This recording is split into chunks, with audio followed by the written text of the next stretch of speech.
Son las 6 de la mañana con 58 minutos y a esta hora, como siempre, recomendamos la lectura de Diario El Telégrafo.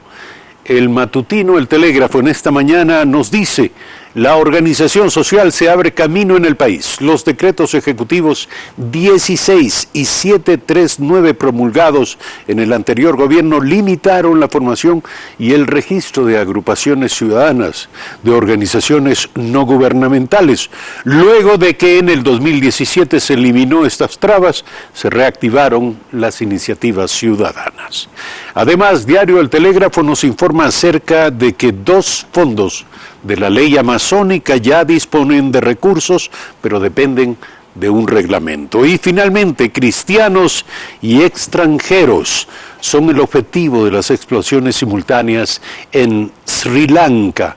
Los ataques han dejado 207 fallecidos y centenares de heridos en 3 iglesias, 4 hoteles y un complejo.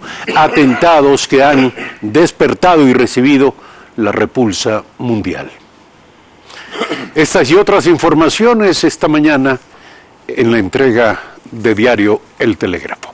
Elizabeth Cabezas se mantiene al frente del cargo como presidenta de la Asamblea Nacional, luego de la decisión de este jueves anterior en la que se analizaron los informes de la comisión multipartidista conformada para investigarla.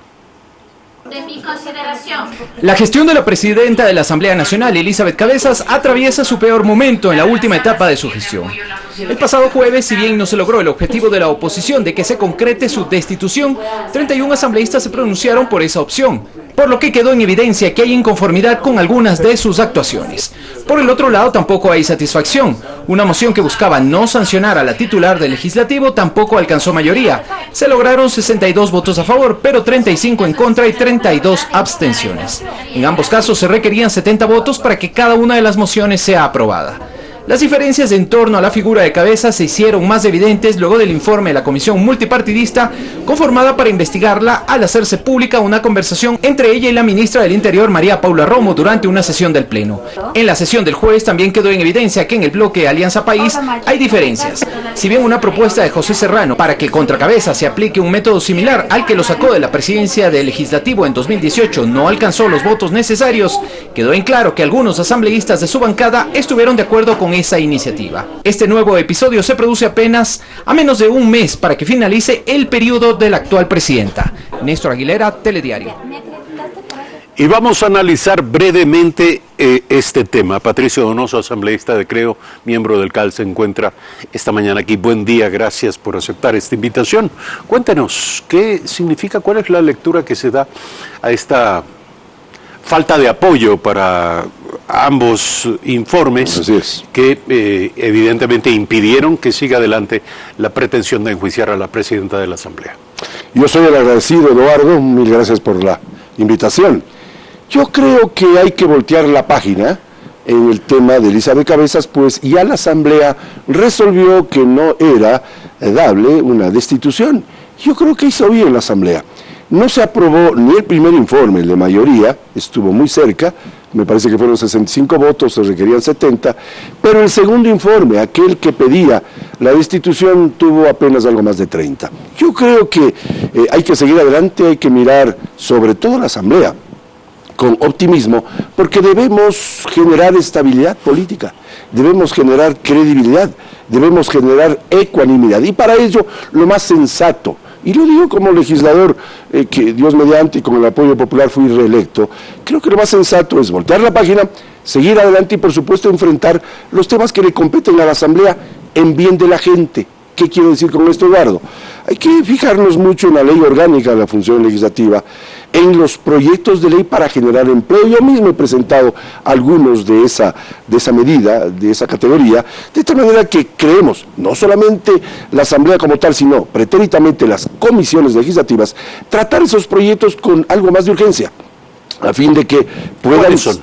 Por ejemplo, el de la ley que reforma la minería de mi autoría. No es que quiero solamente reformar los artículos 5 y 6 de la ley de minería, que son tan escandalosamente malos e invitan, increíble pero cierto, a la corrupción, que dicen, créame la opinión pública que me ve y que me escucha, que dice que las empresas mineras extranjeras, por solo serlas, no deben pasar por procesos licitatorios. Y el subsiguiente artículo dice que las empresas estatales, por solo serlas, no deben pasar por procesos licitatorios. Una barbaridad, porque esto determina que el ministro con su solo dedo puede a dedo dar un proyecto, una contratación minera de multimillones de dólares. Por tanto, mi proyecto persigue subsanar ese error que se lo cometió hace 4 años y presenté en aquel entonces, pero fue archivada por la anterior mayoría, sino que pretende que sea un ejemplo para el resto de proyectos que impliquen inversión extranjera,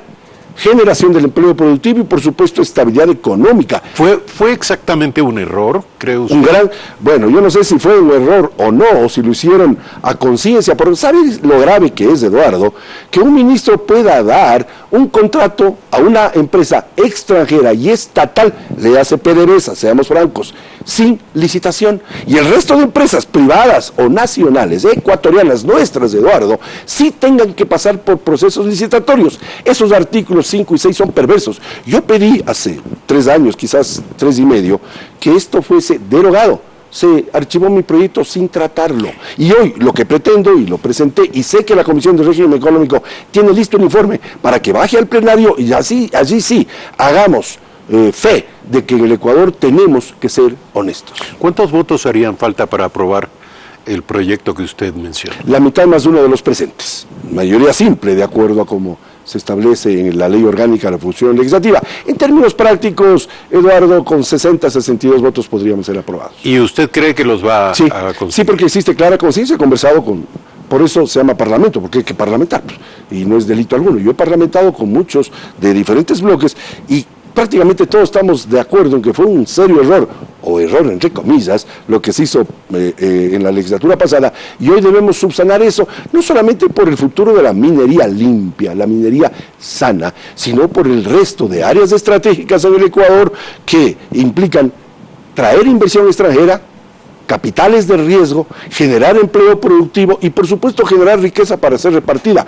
Ese proyecto de ley le he metido yo mucho ñeque, como decimos los ecuatorianos, y espero que lo aprobemos en las próximas semanas. ¿Cómo define usted y su partido la obligación y los retos pendientes en materia de control por parte de la Asamblea? El control, de acuerdo a la Constitución, corresponde a la Asamblea, y la Asamblea debe generar ese denominado control político a las demás funciones del Estado. Se han hecho 8 juicios en este último periodo de casi 2 años, versus 0 en el periodo anterior, en el que también yo fui asambleísta, fui legislador, y creo que es una buena muestra. No es completo, Eduardo, falta todavía, pero por supuesto se han llevado adelante juicios que... En su opinión, ¿cuáles son los juicios pendientes que deberían ser llevados? Hay un juicio que está en el limbo. Ahora en el Ecuador, increíble, los juicios quedan en el limbo, es decir, no están ni aquí ni allá, están en el limbo. Por ejemplo, el juicio al Consejo de la Judicatura anterior, al señor Yalc y su gente, es un proceso de fiscalización que no logró, aun cuando en el CAL sí lo hubo, no logró en la Comisión de Fiscalización los votos necesarios, pero tampoco se lograron los votos contrarios a que el proceso continúe. Por eso es que digo, curiosamente, quedó en el limbo. Y ahí están, se necesitan 6 votos favorables en la Comisión de Fiscalización. Hubieron 5, pero tampoco hubieron mayor número de aquellos 5 que hago referencia en contra de ese proceso fiscalizatorio. Hay que retomar, espero que la nueva comisión de fiscalización, que será nombrada en 3 semanas, el 14 de mayo próximo, haga énfasis en que aquellos juicios que quedaron en el limbo puedan tener cabida. Se está hablando de un juicio en contra de la ex canciller María Fernanda Espinosa. ¿Su partido qué posición tiene? Esta semana ya se activa ese juicio. 3 legisladores de mi bancada son interpelantes, así llamados anteriormente, recordará usted, y van a participar en aquel juicio. Igual alguna legisladora del Partido Social Cristiano, Cristina Reyes. Por tanto, yo creo que hay que darle legítimo derecho a la defensa a la señora Espinosa. ¿Cuáles son los argumentos en contra? El más importante, en mi humilde opinión, es aquel referente a la nacionalidad de Assange. sin duda alguna. Hay por ahí unas 2 o 3 temitas más referente a los periodistas que murieron en la frontera norte, que fueron asesinados vilmente.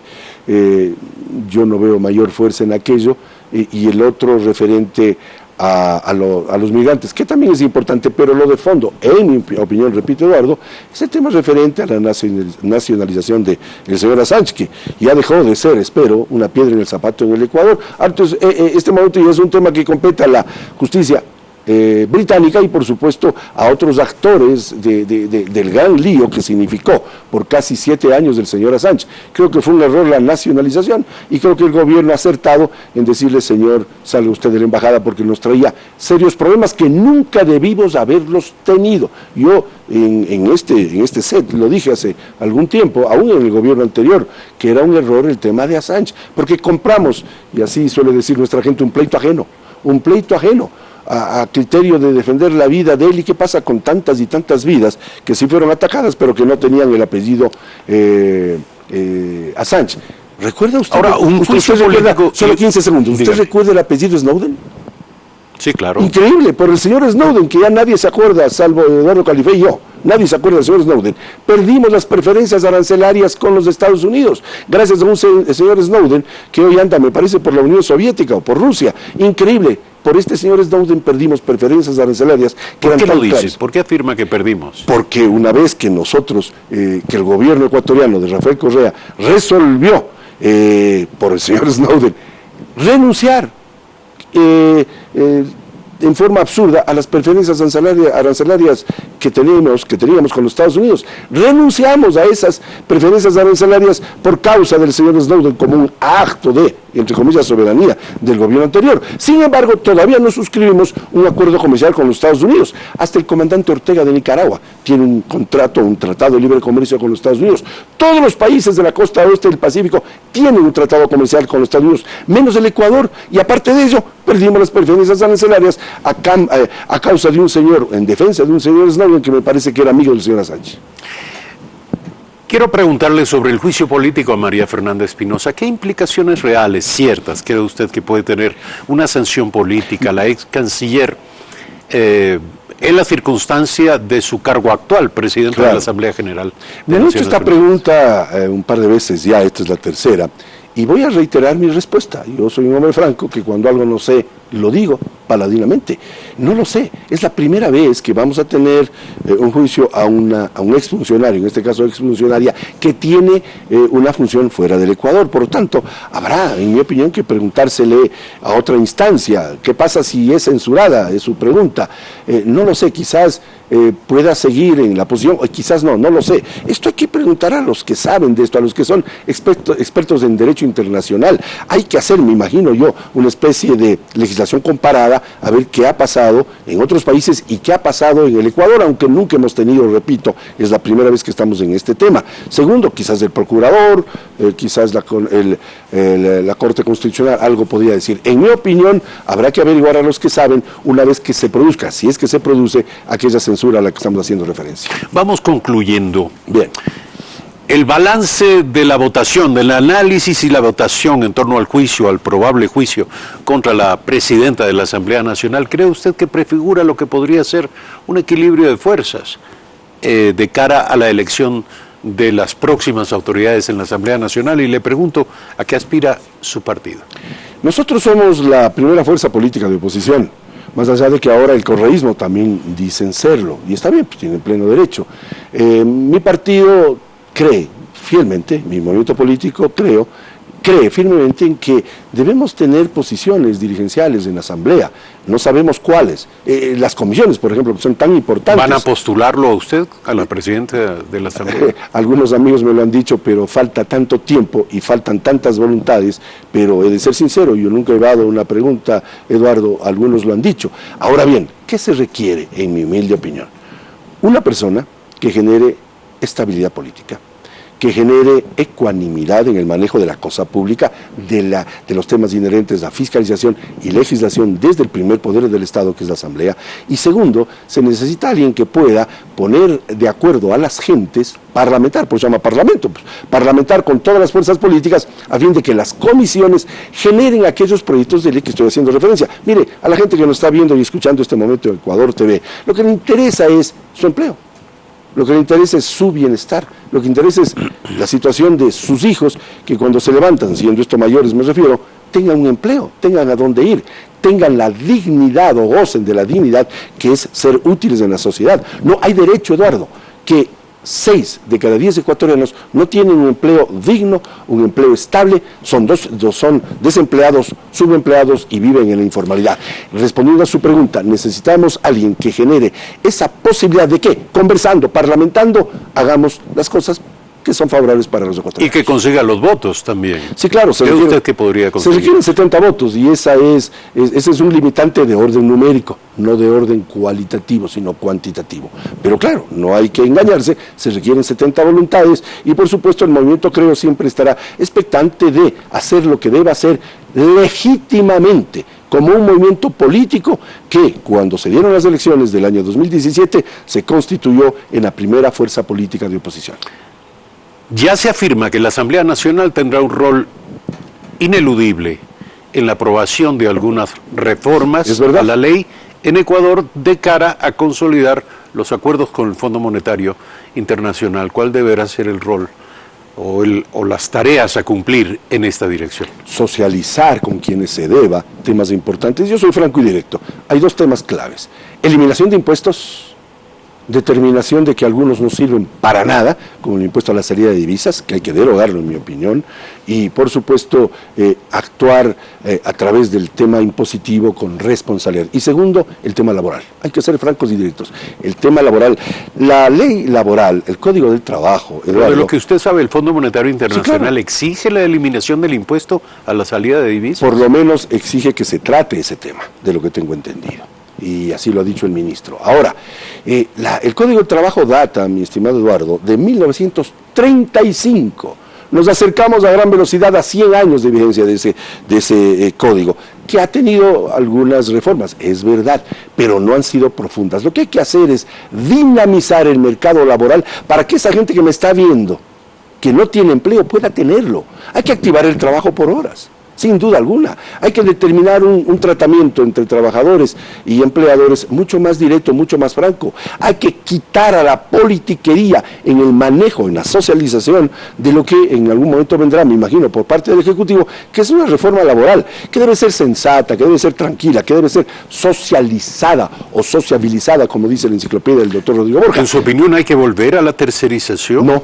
No porque trajo muchos problemas, no porque no puedan manejarse buenos sistemas de tercerización. El Ecuador es quizás de los pocos países que dejó de tenerlo. Yo siempre di un ejemplo cuando se trataba la eliminación de la tercerización, y me permite con su venia, Eduardo. Cuando usted se pasa el semáforo, no es que hay que tumbar el semáforo para solucionar el problema, lo que hay que hacer es no pasarse el semáforo nomás, pues.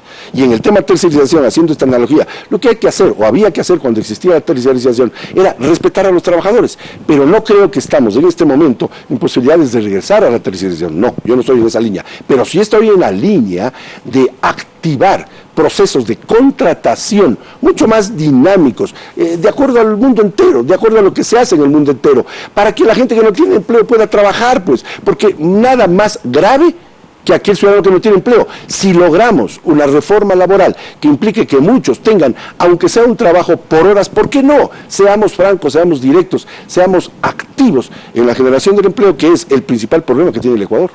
Los retos de la agenda legislativa con nuestro invitado en esta mañana, Patricio Donoso, asambleísta de Creo, cuarto vocal del CAL. Gracias por aceptar esta invitación. Muchísimas gracias a usted, Eduardo. Muy amable. Brevísimo corte cuando regresemos. Napoleón Saltos, sociólogo, doctor en estudios políticos por la Universidad de Alicante, máster en ciencias sociales. Con él estaremos hablando sobre el llamado, la propuesta al diálogo nacional hecha por el gobierno nacional. Ya volvemos.